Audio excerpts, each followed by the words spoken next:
Welcome, dear listeners, to another spine-tingling episode of our scary stories. Are you ready to journey into the depths of fear and mystery? Tonight's tale explores a subject we've all pondered, time. But what if the seconds that tick away were more than just markers of our lives? What if they were the very fabric of our existence, woven and unwoven by unseen hands? Brace yourselves, for we are about to delve into the tale of Eleanor and her sinister clock, and the story we've titled Clockwork Horror. Eleanor Martin stood on the threshold of her new apartment, the key shimmering with promise in her hand. The wooden door, freshly painted in a light shade of pastel blue, seemed to whisper welcome as she turned the lock. Her eyes flickered over the exposed bricks of the walls, the threadbare but cozy rug that lay at her feet, and the warm glow of sunlight streaming through the curtainless windows. She breathed in deeply, hoping to fill her lungs with the smell of new beginnings. The air was tinged with the musty aroma of aged wood and antique furniture, a scent that offered a curious mix of melancholy and comfort. Eleanor shrugged off her light jacket, her mind buzzing with plans for the new space. A bookshelf there, a new coat of paint here, perhaps some vibrant curtains to contrast the somber brown of the room. As she took her first steps inside, her eyes caught the figure that dominated the far corner of the room. An antique grandfather clock, standing tall and grand, its wooden surface adorned with intricate carvings that depicted scenes of celestial beings entangled in an eternal dance around a sun. The clock's hands stood still, as if pausing to acknowledge her presence. I didn't know the place came with a guardian, Eleanor mused to herself, approaching the timepiece with an air of reverence. Her fingers gingerly traced the designs, the tactile sensation sending ripples of familiarity down her spine, as though the clock were an old friend she had forgotten.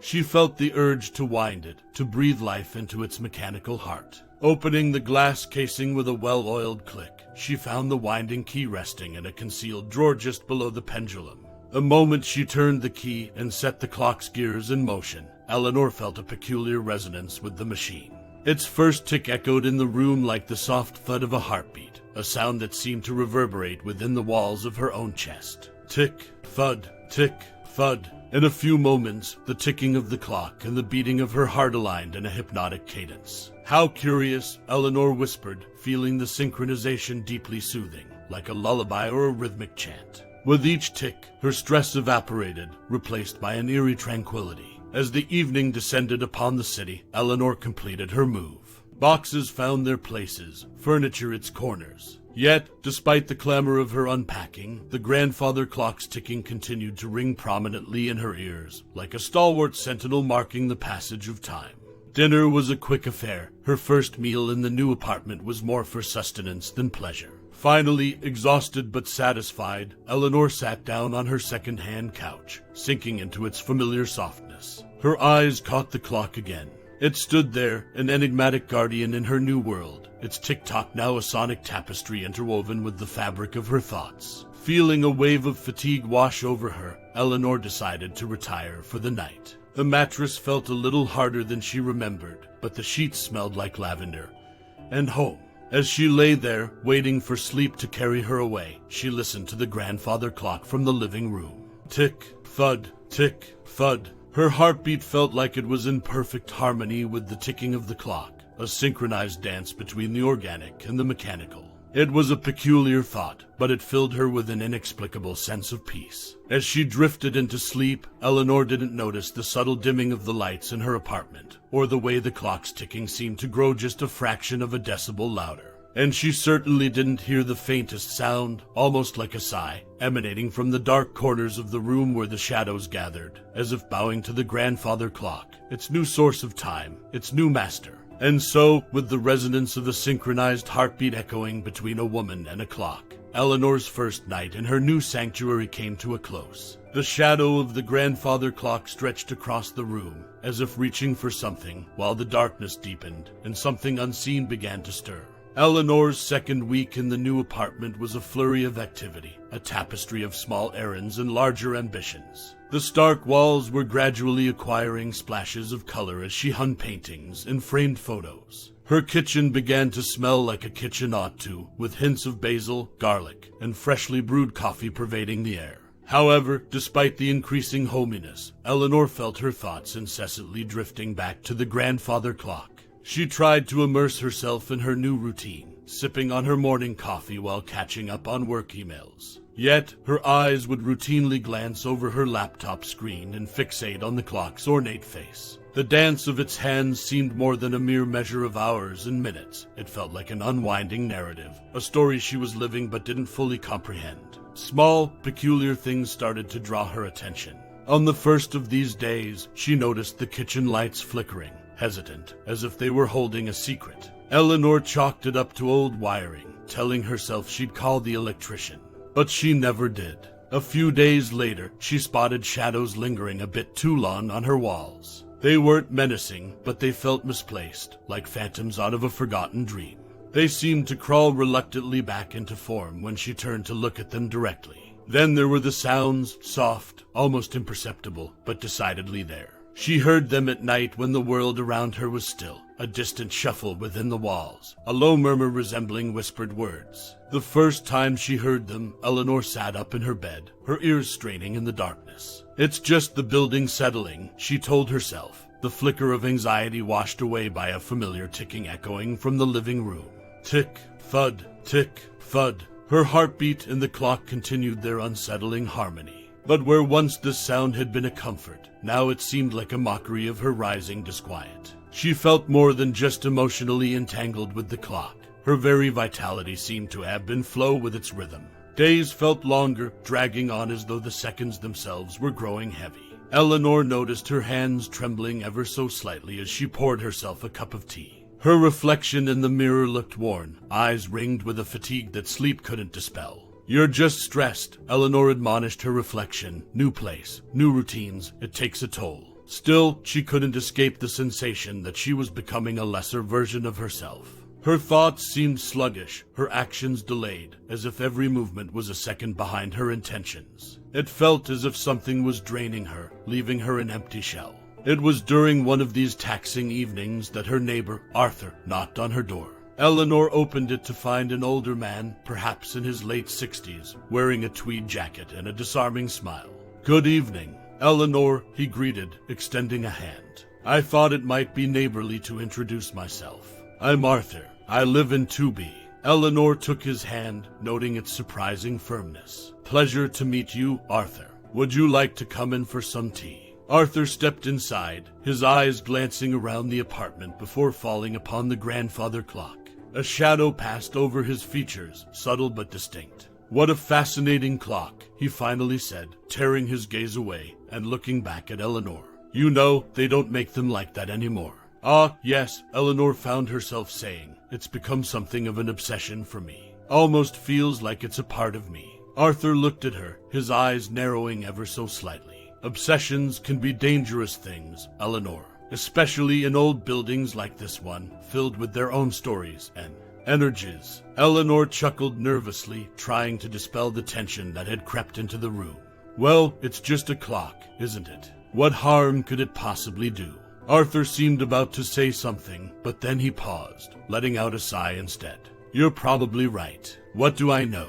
Old folks see ghosts where there aren't any." Yet as he sat down to share a cup of tea, Eleanor couldn't shake off the feeling that Arthur's words were a warning she should heed. A silence settled over them, and for a moment, all that could be heard was the distant ticking of the clock and the unsettling harmony of two heartbeats, human and mechanical, growing fainter, weaker, perfectly in sync. Eleanor found herself unusually restless after Arthur's visit. His words about strange energies hovered around her thoughts like motes of dust in a shaft of light. Her eyes again wandered to the clock, its ornate face now imbued with an air of inexplicable menace. The ticking sound seemed to reverberate, filling her apartment with a dissonant melody that she could neither escape nor ignore. As she scoured her apartment to distract herself, Eleanor stumbled upon an old drawer she had not yet emptied.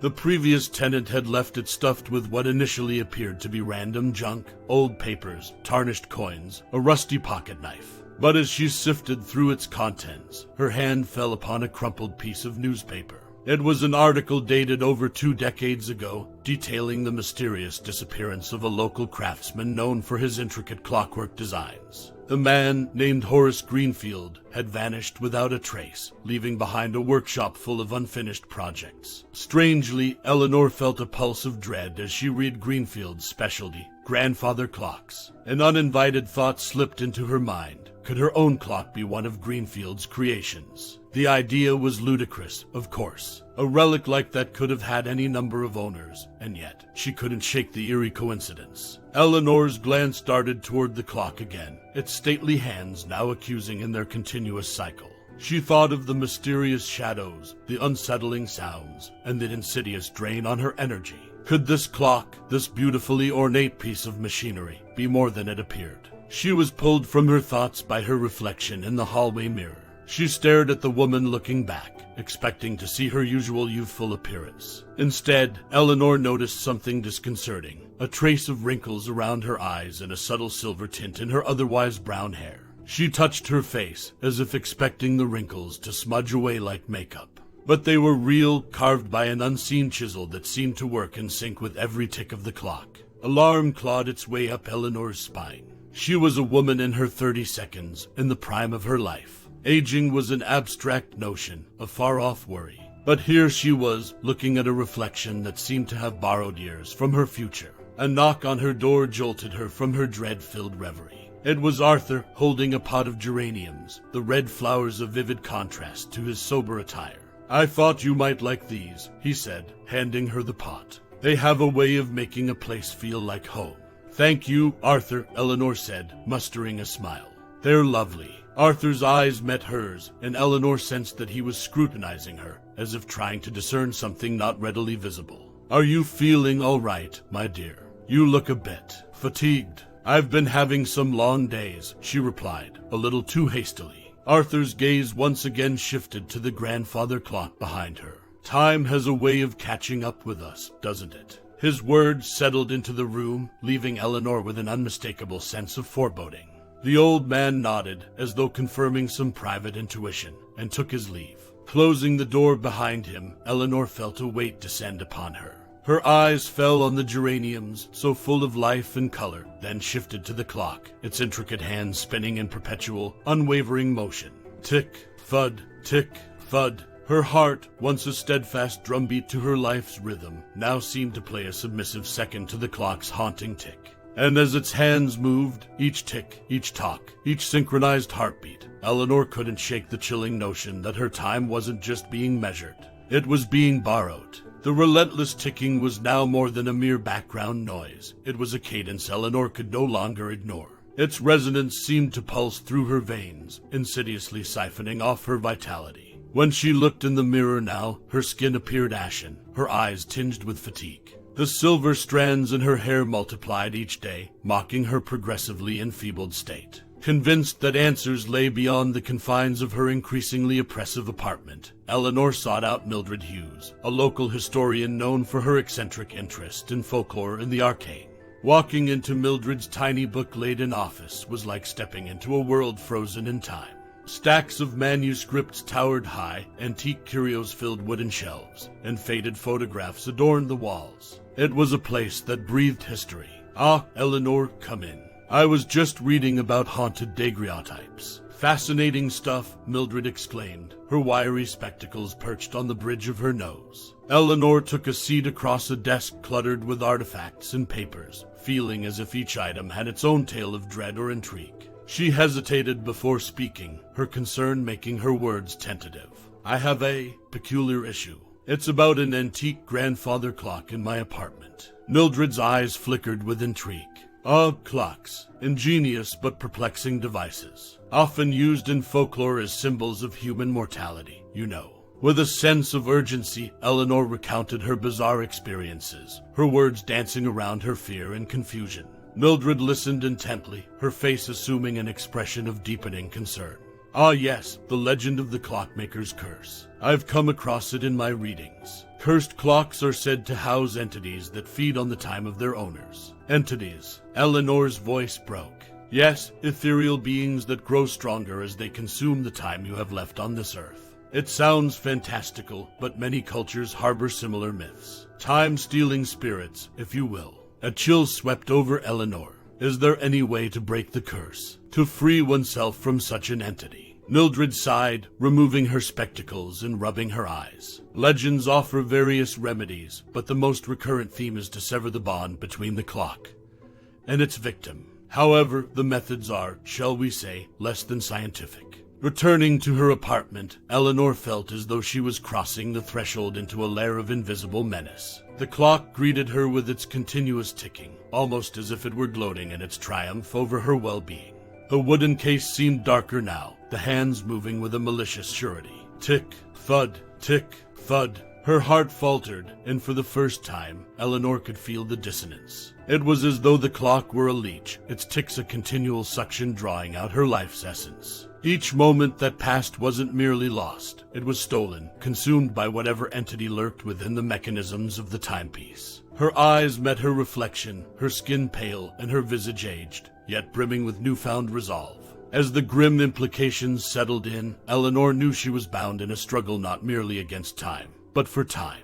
And she would have to sever this unholy bond, or become yet another lost soul in the annals of the clockmaker's curse. Her heart beat in her chest, a dwindling drumroll to an uncertain future. But for now, it was still hers, and she would fight to keep it that way. Night had settled like a shroud over Eleanor's apartment, the room washed in cold moonlight that dripped through the slits of her blinds. With the illumination of a single candle, she stood before the grandfather clock, staring at its glass face as though expecting it to reveal some hidden truth. A sense of foreboding enveloped her. The room's dark corners appeared to be blacker than they should be, as if refusing to let light trespass into their murky depths. Eleanor took a step back, feeling a wave of apprehension rise within her. That's when she heard it, a sound oscillating from the recesses of her apartment walls. It was a ticking, but not the clean, rhythmic ticking of a clock.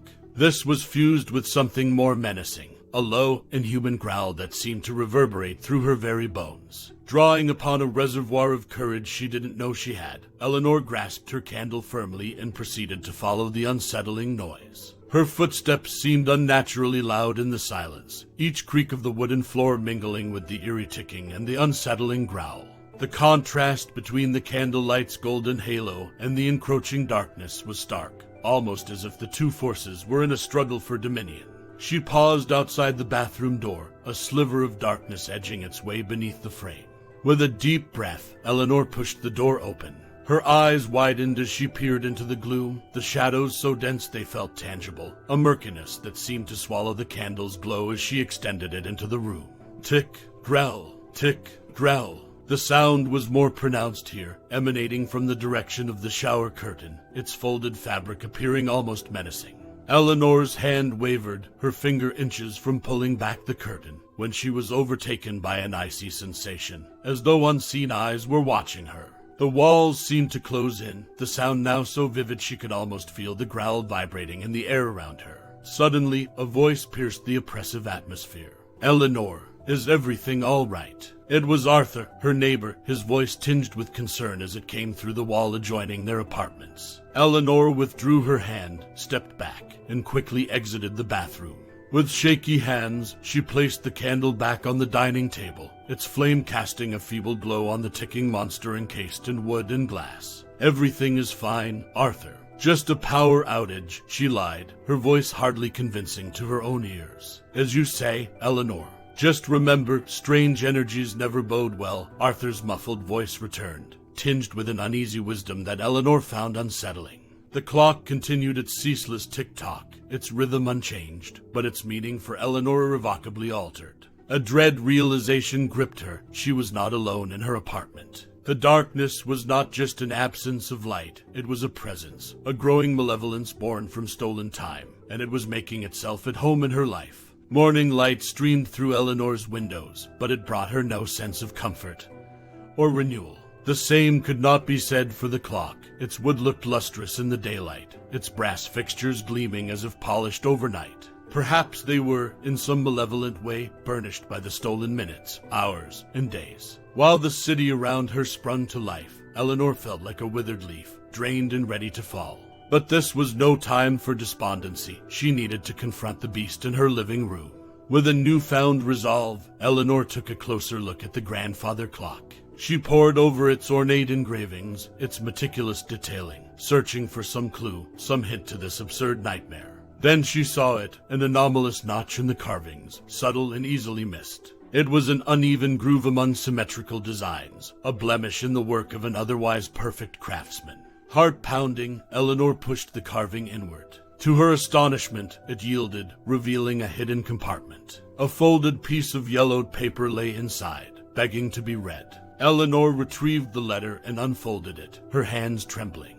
The ink was faded but legible, and what it said made her heart sink further. To whomsoever discovers this message, I am Victor Grimaldi, the artisan responsible for the creation of this wretched clock. I pen this confession with a heart heavy with regret. I had intended to defy the natural order, to craft a clock that granted life rather than merely measuring its passage. In my hubris, I entered into a pact with a dark entity, binding it to the very gears and springs you see before you. But there is a cost. The entity craves time. It devours the very life force it promises to bestow. Each tick you hear is not a second measured, but a second taken. A second fed to that unspeakable force bound within.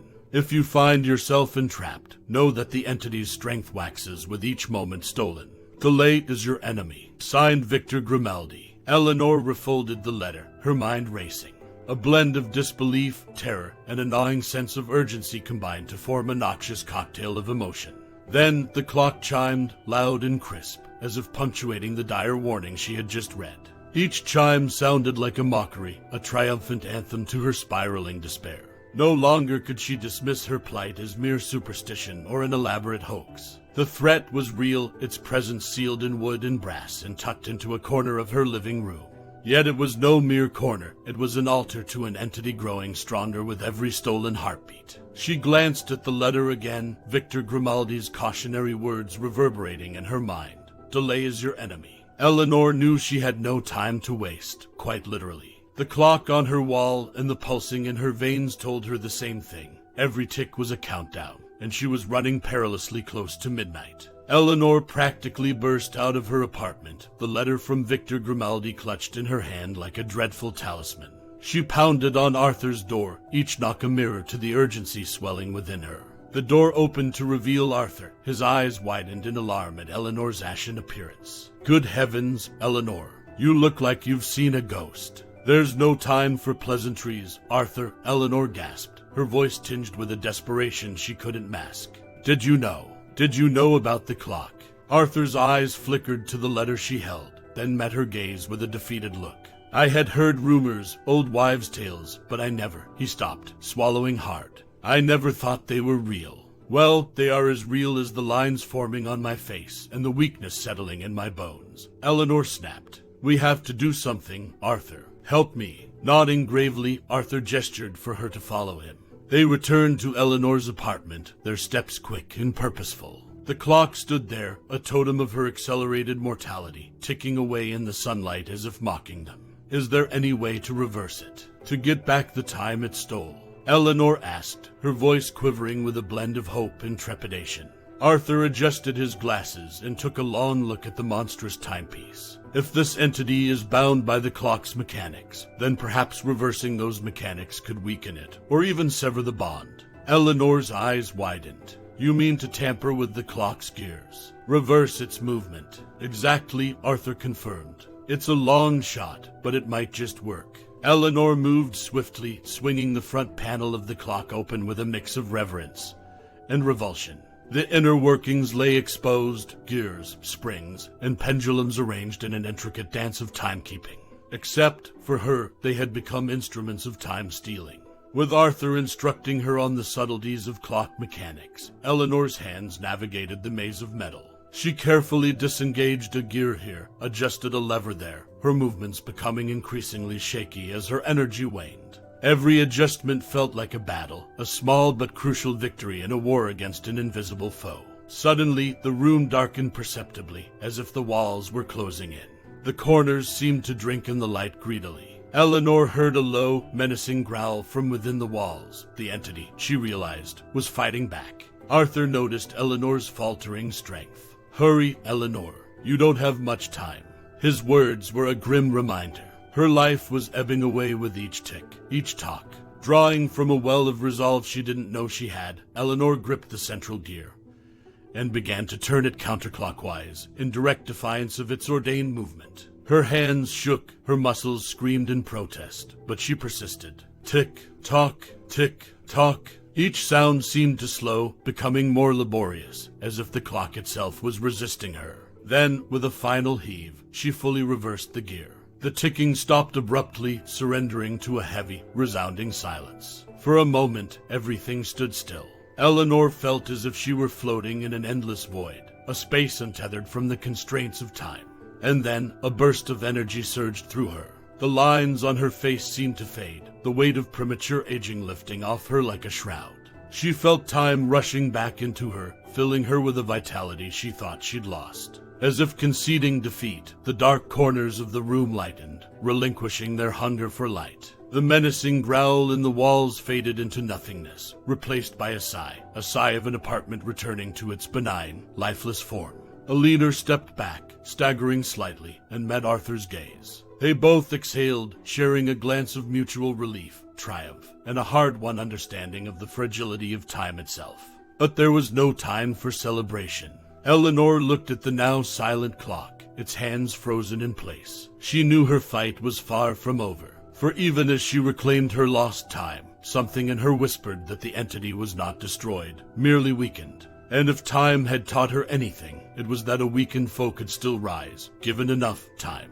The seconds may have been returned to her, but the menace of the clock remained. Yet for now, Eleanor relished her small victory, realizing that while she had raced against time, she had also found an ally in it, each moment precious, each second a gift. And so, in a room where time had once been stolen, Eleanor vowed to treasure it, even as she braced for the unknown battles that lay ahead. Eleanor stood in her living room, gazing at the once ominous clock.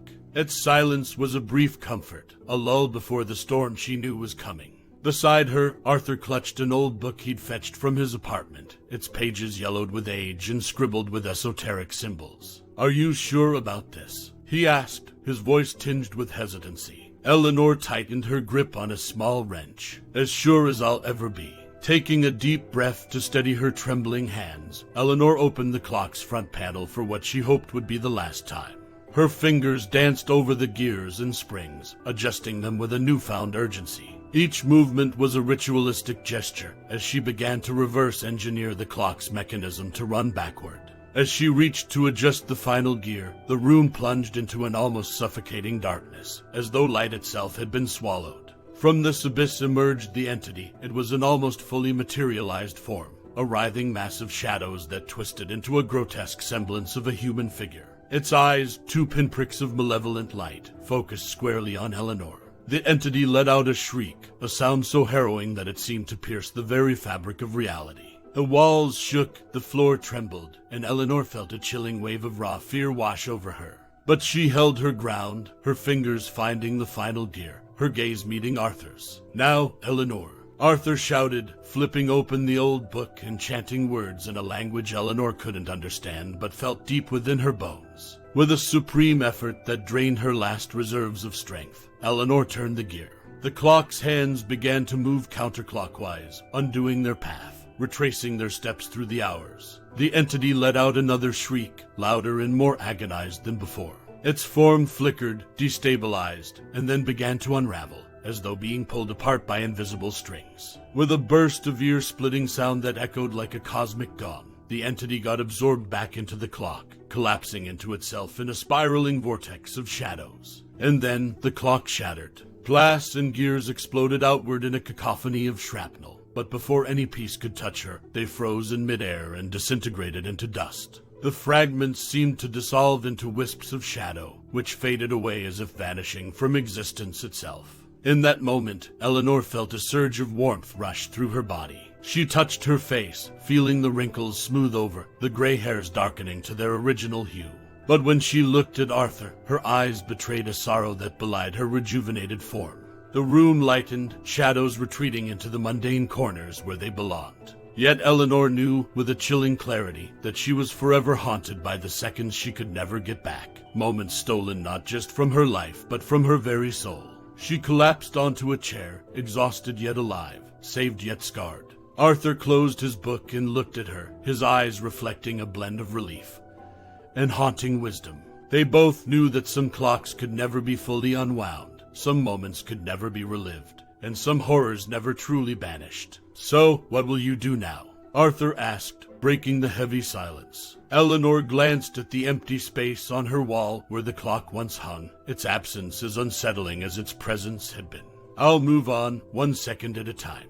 After all, that's all we have, isn't it? And so, in an apartment once cursed by stolen time, Eleanor learned the most harrowing lesson of all, that while time could be lost and regained, the shadows it cast would linger, indelible and inescapable, in the ticking chambers of her heart. Dear listeners, we reach the end of another journey through the maze of human fear and folly. Eleanor's story may be over, but the questions it poses about time, fate, and the choices we make will linger long after the final tick. Thank you for joining us tonight on our scary stories. Keep a wary eye on your clocks, and until next time, may your time be your own. This is our Scary Stories signing off for tonight.